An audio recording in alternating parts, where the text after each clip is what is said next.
vrsti je še zadnji koncert, 6. koncert Biennale Koper in letošnji zaključek tega bienala smo zaupali triu ESTATICO. Kdo je trio ESTATICO, pa boste slišali v kratkem. So thanks very much for being here, dear trio ESTATICO. It's an incredible luck that we have to have you here at the Biennale Koper. The trio ESTATICO is formed by three of the best viola players, Megumi Kasakawa, Paul Beckett, and Jack Stulz.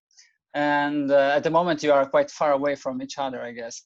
But thanks for being here and to accept of participating to our 4 minutes 33 seconds with that we will destroy the cage silence with our short interview. So I will start the countdown. I already spoke with Jack, I must tell you, because he's also a composer in this concert, and we will listen to his canon first, and I'm very much looking forward to it. But I wanted to know from you how happened that you met and you decided to create this this trio, this special trio with three violas. Paul, for example, can you tell us something? Yeah, so I met Megumi first. As you know, she's the violist of Ensemble Modern. And I think 5 years ago, I did the Ensemble Modern Academy. I was very lucky to work with Megumi for this year. And we got to know each other really well. And we did a concert playing George Benjamin duo and Mirai duo. And at the end of the year, I said, we have to find a way to keep playing together. And then Megumi, she always comes up with these great ideas. She goes, I have a better idea. Why not 3 violas? And I know an amazing viola player called Jack. Jack from Ensemble Intercontemporain. For me, it was a dream to make with these two guys. And we said, yeah, we've got to do it. We first met in a project with Ensemble Modern all together. We were 3 violas in a piece by George Benjamin. Right. in an orchestral piece. I forgot the name now. Maybe someone remembers. We will cut this, don't worry. No, I'm joking. And I hope George will not listen. Yeah, and then we got going. We enjoyed each other's company. I think we played really well together. And I think this was the start of it.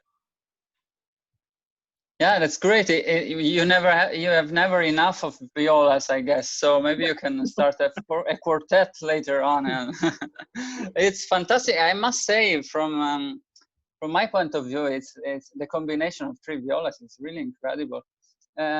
Jack, can you tell us something about the piece that you will perform by Nunes, the La Main Noire? Yeah, the Nunes is actually a very, very difficult piece,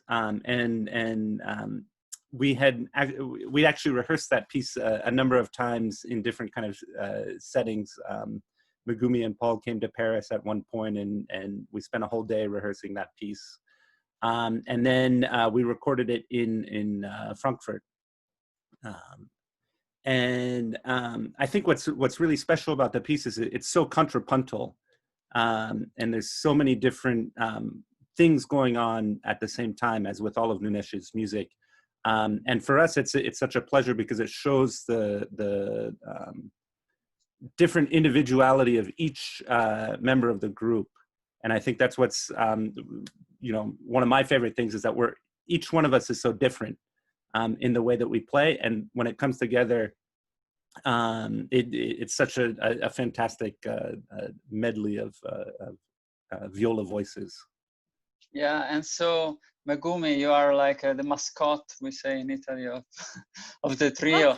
Can you tell us about yeah, I mean, it's true also. Your voice is fantastic. Oh my God. We will hear it in my piece, Neomicina. And that's, you didn't know, but you are the soundtrack of our Biennale now. I have to check it. I have to check it. Yeah, of course. Yes. Yeah. But I wanted to know, what about the name of the trio? Did you choose it? Is it you? No, we had a really long time think about the names, and then we took maybe 30, 40 suggestions, but somehow we couldn't find the right one. But the end, I think it was this year, last year, suddenly Jack sent us a picture. It was trio estatico, like that. And then I don't know what was it? It's which piece it's was the it? Berg lyric suite. I was playing the Okay. lyric suite, and we were, I was in the middle of a rehearsal, and I said, "Oh, there it is." That's why. From this we took the name. Perfect.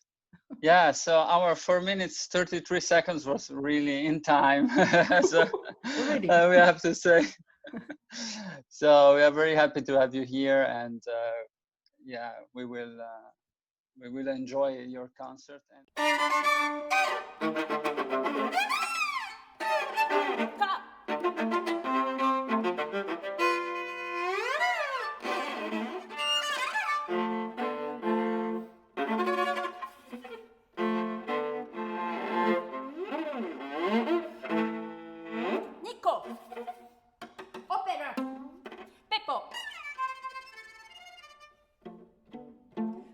Come di casa mia. Ave Maria, nonna.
Come di casa mia.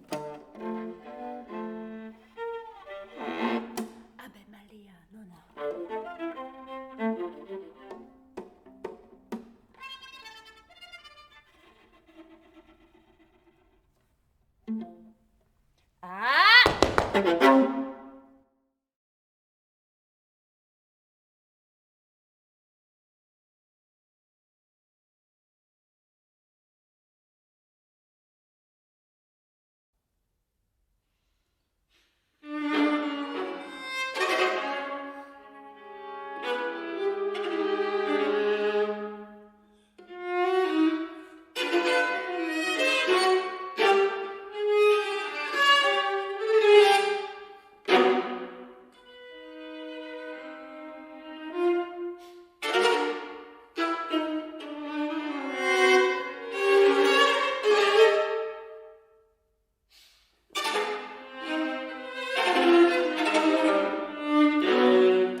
Imamo še enega gosta, ki z veseljem ga predstavljamo nocoj, in to je John Stulz, violist ansambla, pariškega ansambla Intercontemporain in tudi ustanovitelj in umetniški vodja festivala Vivo Music Festival v svojem domačem kraju Columbus po Ohaju.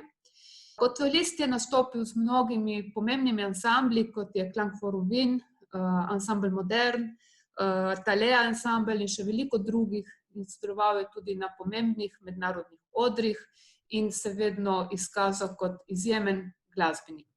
Nocoj ga bomo spoznali tudi kot skladatelja, saj bo prav na našem festivalu predstavil tudi eno svojo skladbo. Poleg tega se je pa tudi podal v našo igro 4 minut in 33 in zato kar predajam Micheleju besedo, da bo vodil tale kratki intervju. John, welcome to our festival. Thank you very much. I'm happy to be here. Hi, John, or also known as Jack, so we can choose. I will call you Jack now, so it's okay, yeah. But the people will read John. So anyway, thanks for being here. We are very happy to have you here, and we are using this format of 4 minutes 33 seconds to have a short introduction in order to talk about the pieces that will be performed. So we have on the program a piece by yourself, and can we start with the 4 minutes 33? So there we are. Mm-hmm. So Jack, the piece that you will perform is called Canon First. Can you talk about a little bit about the title? I've seen in your repertoire, so to say, you have quite a few canons. Does it come from this series of canons that you composed? Yes. So actually, the story is in I think it was 2013 or 2014. I was very fortunate to spend some time in at a chamber music festival in Vermont called the Marlborough Music Festival. And it's a very classical festival. So musicians from all over the world, they come and we play chamber music. And the idea is that we can just spend all day rehearsing chamber music. And so I think that year I played the Beethoven septet for 7 weeks straight. We rehearsed it, 6 hours a day, 6 hours a week for 7 weeks straight. And it's a really kind of a musician's environment where we just get to rehearse music all day, every day. And right after that, I was going to Europe, and I had some concerts set up with friends, some very small informal concerts set up. And so I wanted to write a piece that we could play at those concerts, so it could be played by any different combination of stringed instruments, and pieces that could be played with no rehearsal whatsoever. That was my idea, was to figure out how to play, how to write music that didn't need to be rehearsed, but that could still be played in a chamber music kind of setting. And so I was very interested in the ideas of canons at the time and what a canon could be. So each of the pieces is a different kind of canon. The first piece, the one that we'll be playing, it was written for a friend of mine who's an Italian cellist living in Germany named Stefano Cucuzzella. And he loved coffee, and we had this kind of inside joke about drinking coffee, and his personality is, a little bit like mine, very caffeinated. And so I wrote the first canon for him, and the idea is that there are 2 lines that are going at once, but one line is chasing the other line. Mm-hmm. And so you try and play as fast as possible while the other line kind of chases it. And so it's something that doesn't need to be rehearsed, because you start and then the other person comes in where it's supposed to come in, but it always finds a way of working out at the end. So the name is Coffee Canon, isn't it? Coffee Canon, yeah. So that's the name of. So I've seen. Sorry if I'm interrupting you. I've seen all these canons are dedicated to a specific person. Yes. Are there like sort of gifts, musical gifts? Yeah, kind of gifts. So the first one is for my friend Stefano, who I played when I visited Berlin that summer, and then the second one is for Diamanda Laberge-Dram, who is a good friend of mine. We went to school together in Boston. She lives in the Netherlands, and the second concert was played with her. So I included her, and then the third concert was a little bit later with a violist named Anne Lanzalotti, who is a viola friend of mine from New York. And then the final one is for my teacher, one of my viola teachers, Garth Knox. So it's kind of a gift to him. Yeah, I wanted to ask you about Garth Knox, that you are not only following his instructions as a viola player, because then and his steps as well, because he was playing in the same ensemble you're playing with now, but he's also a composer, and that's something you have in common as well. Do you compose since a long time, or?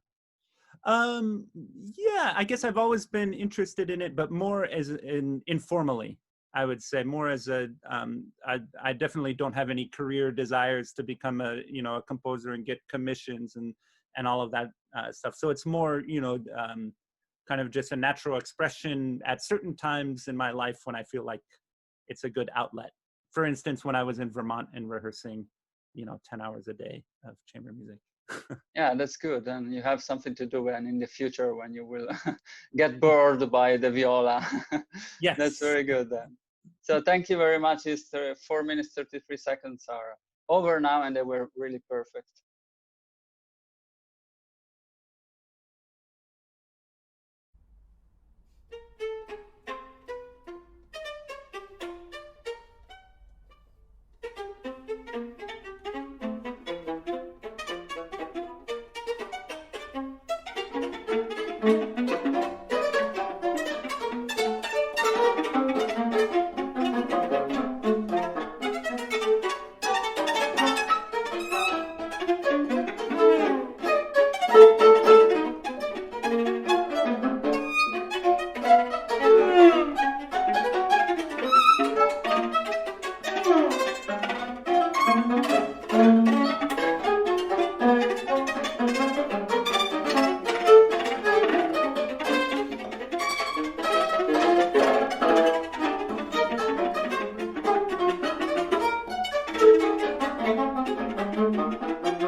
Z veseljem predstavljam mladega skladatelja Mateja Bonina, doma iz Kopra, in stalnega gosta naše bienale že od vsega začetka. Saj prav na prvi ediciji bienale leta 2008 je prav tako bil prisoten z njegovimi skladbami. Torej, Matej Bonin, rojen v Kopru, je diplomiral iz kompozicije pod mentorstvom profesorja Uroša Rojka na Akademiji za glasbo v Ljubljani. Izobraževanje je nadaljeval na Univerzi za glasbo in uprizoritvene umetnosti v Gradcu, smer kompozicija glasbeni teater pod mentorstvom profesorja Berta Furerja. Za svoja dela je prejel več nagrad, redno sodeluje z mednarodno uveljavljenimi solisti in ansambli. Pomembno mesto v njegovem ustvarjanju predstavljajo tudi sodelovanja s plesnimi koreografi. Poučuje na Akademiji za glasbo v Ljubljani in na Gimnaziji Koper. Matej, dobrodošel na 7. edicijo Biennale Koper. Živijo, hvala za povabilo. Michele, a te la parola. Grazie.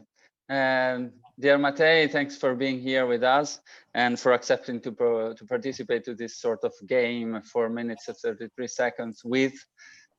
We use this short time to introduce the pieces by the composers and so to let the public understand a little bit more about the pieces they will listen to. So if you are ready, we can start with the 4 minutes 33. Okay, let's go. Yeah. So the piece that will be performed is entitled Impetus for Viola, and you composed it directly for this fantastic viola player. We will have Megumi Kasakawa. Could you tell us a little bit more about your interaction with the performer, with Megumi, and how this piece started? Actually, the proposition to write a piece was from Megumi's side, because we came to know each other 2 years prior to this piece, while I was doing a bigger piece in terms of setup for the whole ensemble. This was the piece Kaleidoscope, which was conducted at that point with Peter Ötvös. So we did this in 2000. This was a project going from 2011 to 2012. So after one of the concerts, we talked with Megumi about the possibility if I would write a piece for solo viola. And of course, I was immediately very interested. Of course, these things don't go usually from a talk. Next day you start writing a piece. Usually some things have to happen in between.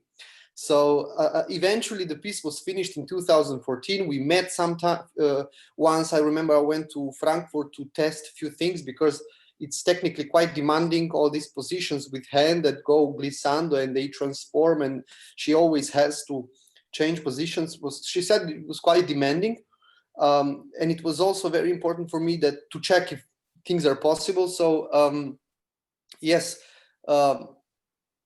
I remember I wanted to explore this viola sound, because I never really wrote a piece for solo viola.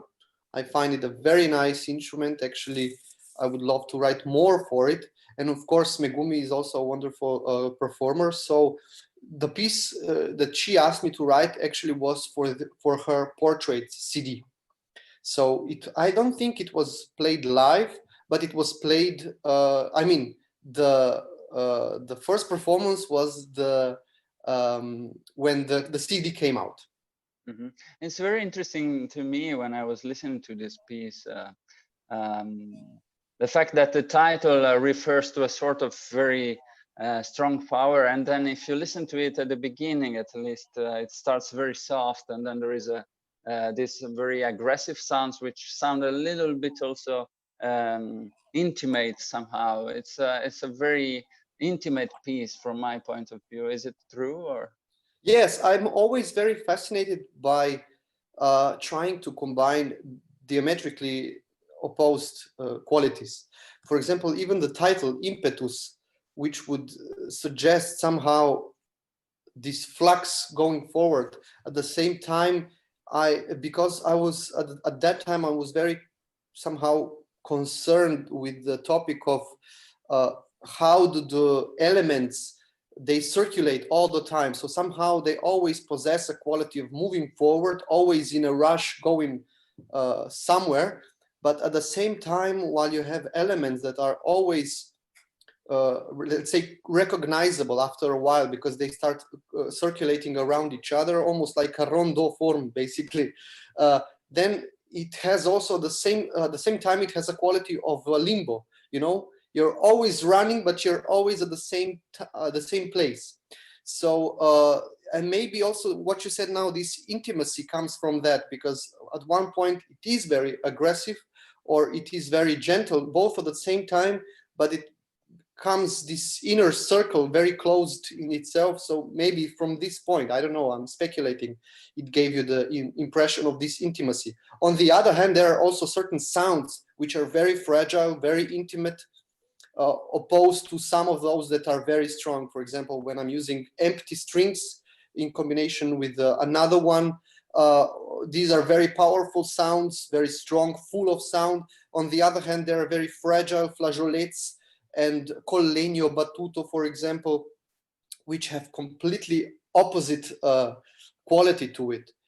So yes, this is something that I always try to, I mean, consciously or unconsciously, somehow I always tend to go into the direction to combine things that are diametrically opposed.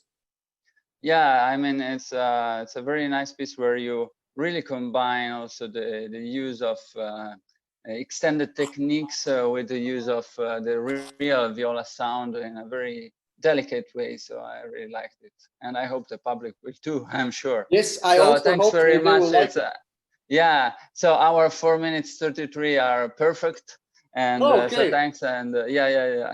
I wasn't So even prepared for this format. Performance also. and somehow we nailed it. Yeah, great, Matej. So thanks for participating to this game.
Michele Marelli je mednarodno priznani klarinetist. Nastopil je na najbolj prestižnih odrih kot solist, kot komorni glasbenik in kot solist z orkestrom. Michele je prvič slišal za Koper leta 2010, ko sem ga na predlog Fabianidarja povabila na drugo izvedbo Biennala. Ob branju njegovega življenjepisa, polnega presežkov, in ob ugotovitvi, da je več kot 10 let sodeloval s Karl-Heinzom Stockhausenom, sem mislila, da je to starejši gospod. Presenečeno sem ugotovila, ko sva prvič stopila v kontakt, da je to mlad glasbenik in kljub mednarodni karieri po duši občutljiv in skromen. Od takrat sva veliko sodelovala. Biennale, Koper in Slovenija pa so mu vse bolj prirasla k srcu. Michele je zelo razgleden na različnih področjih in zelo sem mu hvaležna, da daje Biennalu vse bolj obsežne dimenzije. Ukvarja se tudi z likovno umetnostjo, slikarstvom in s komponiranjem. Na zadnji koncert smo umestili 2 njegovi skladbi. Zakaj 2? Zakaj imata tak naslov? Kaj vse ga zanima in kako doživlja Koper in Biennale, bo kar sam povedal v naši znani igri 4 minute 33. Prosim, Michele. So, hvala, Tatjana. Thanks very much. I'm very happy that I can participate to this game that we created. So it's really a big honor to be part of the 4 minutes, 33 seconds. So let's this time start. I will talk about my pieces, first of all, but just a few words about the Biennale. I'm very happy that we could organize it anyway, even if there was this pandemic all over the world. And I think it's a very good message that we are trying to give to the world, that the Biennale and the music will not stop, and we won't cancel the concerts.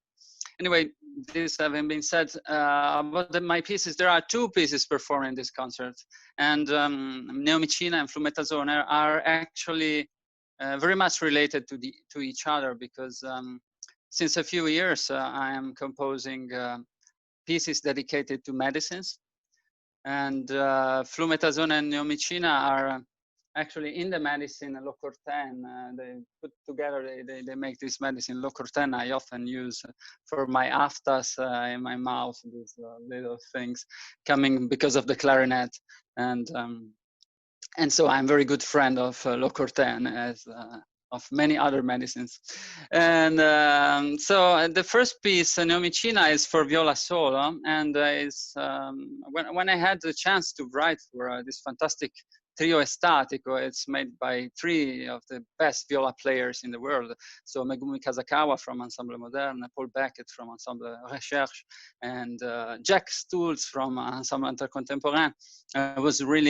I felt so lucky to write for them, because you have basically infinite possibilities of expression of your own musical world. So my music is characterized by the use of very structured rhythm, and especially the use of the voice as an extra element. I use the voice always. Well, I'm trying to use the voice both as a sound in itself. There are many words coming from different languages, the whole world, and also these words put together, they create a sort of dialogue, first of all, between the 3 musicians in this case. And so, for example, there are words which make sense just if you listen to the 3 put together, for example, meccanico or nonnagina. I don't know. So one says mech, the other cani, and the third says co. But when I listened to the performance of Megumi for viola solo, I was really surprised by myself.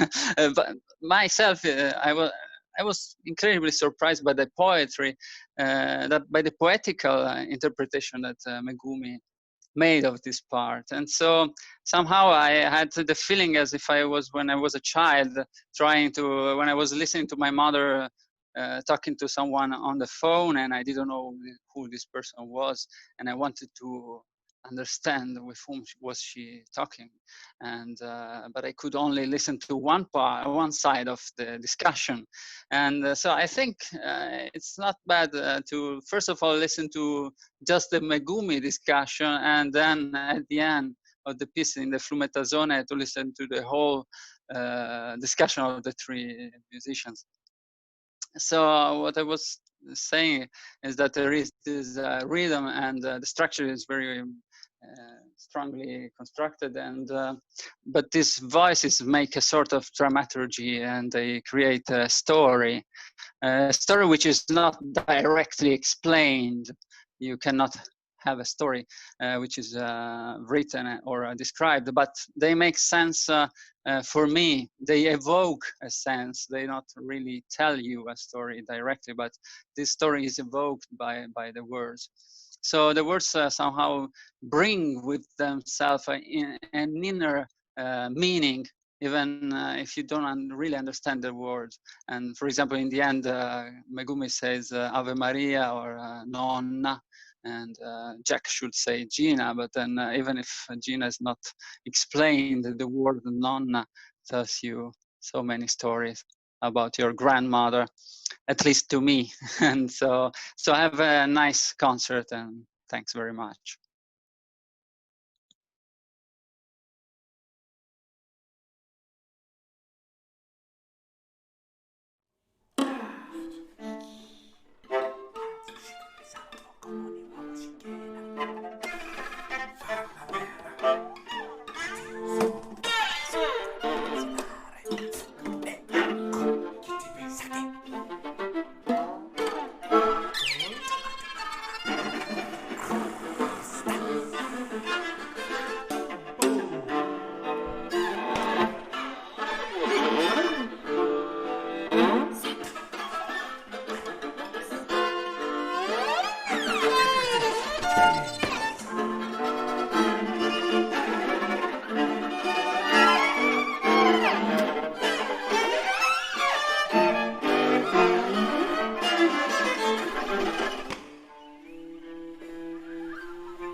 Mine!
S triom ESTATICO smo zaključili 7. mednarodni bienale sodobne glasbe Koper.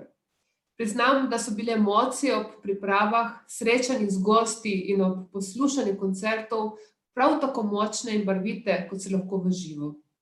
Naučila sem se, da karkoli počnemo, v resnici oddaja neko sporočilo, energijo, le da vse skupaj občutimo v različnih časovnih intervalih. Izgubi se linearnost časa, ki jo običajno prepoznavamo kot sosledje pred in po. Hkrati pa se pojavi neke vrste sočasnosti v eni edini in sami dimenziji prostora, ki zaobjema cel svet. Hvala za to priložnost vsem, ki so soustvarili festival.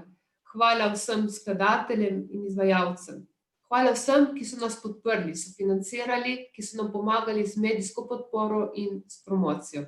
Torej, v imenu Društva prijateljev glasbe in glasbene šole Koper se zahvaljujem ravnatelju glasbene šole Koper Iztoku Babniku, Ministrstvu za kulturo, Mestni občini Koper, Fundaciji Ernst von Siemens, Javnemu skladu za kulturne dejavnosti, Turističnemu informativnemu centru Koper, Centru mladih za kulturo, Zvezi kulturnih društev Koper, Radiu Koper in televizije Koper Kapodistrija. Kot pravi Mali princ, bistvo je očem nevidno. Še ena posebna zahvala posebni in nenadomestljivi osebi, ki je bila vsem vam nevidna, a za nas bistvena, da smo lahko festival izpeljali. Hvala Vani Gregorič. On behalf of the Friends of Music Association and the Koper Music School, I would like to thank very much the director of the music school, Istok Babnik, first of all, and the Ministry of Culture of Slovenia, the municipality of Koper, the Ernst von Siemens Music Foundation, and the Public Fund for Cultural Activities, Tourist Information Center, Youth Center for Culture, the Cultural Associations Union, and Radio Koper, Radio and Television Koper Kapodistria. Thanks above all to our audience, the public, and to my friends who supported me and Tatiana, to the composers who agreed to participate in my crazy interviews for minutes 33 seconds.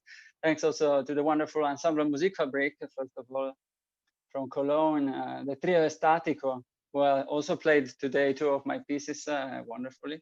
I'm really honored. Thanks to the talented Eric Berch, the pianist, to the Colorado trio, with the clarinetist Tadej Koenig, and to the fantastic Slow Wind, our good friends from Ljubljana. Thank you, because without you all, this pioneering experiment, we can say, would not have been possible. Thanks to all my family, of course, and friends who helped me, and especially to Vanya Gregoric, who developed an incredible technique in video editing and online streaming, with a lot of pizzas together with Tatiana. A thought goes also to Karl-Heinz Stockhausen, because today it's his 13th anniversary of the death, and I can say from my point of view, 13 years without him have not been easy at all. So see you in 2 years for the 8th Biennale Koper 2022. Thanks. Grazie Tatiana. Sorry, grazie Tatiana. Vidimo se torej na naslednjem bienalu, 8. bienale sodobne glasbe Koper leta 2022. Hvala, Michele.